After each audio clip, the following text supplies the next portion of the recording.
Hi everyone, I'm Mackenzie Van Patten. And I'm Charity Daniels. And we are the Daniels team with Keller Williams Realty in Savannah, Georgia. We are, and that's where we are. That's where we are right now. In the building. In the building. Of Keller Williams. Yes. But we're in Pooler.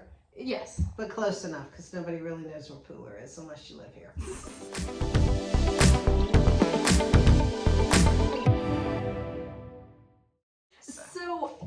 So Charity, I was talking with a friend recently, and they had mentioned to me, I feel like you don't really need a real estate agent to sell a house.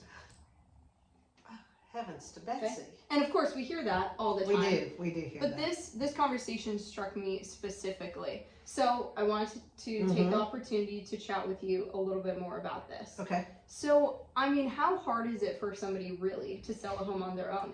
Don't they just snap some pictures, post it online, and wait for the offers to roll in? That can be done that way.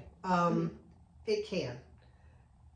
However, there's so much more to what we do than just that. Knowing the market is huge. One of the things, and that's very important to a lot of buyers, are the seller's concessions. And it's important to a seller to know because they need to account for the possibility of offering and giving up some seller concessions to get a deal done. Sure. And that's just a little piece of it. Also, part of when you're pricing a home, it's not just looking at most recent sales, but you've also got to be looking at what's currently listed on the market. How fast is the market moving? Is it turning over quickly, or is it sitting a while? And what is the best strategy to help a seller list their home? Is it going to be at the top of what the market is? Are we going to go near the bottom? There's got to be a different strategy for each market that we're in. Sure. And I'm always watching those numbers. Yeah, based on where buyer demand is.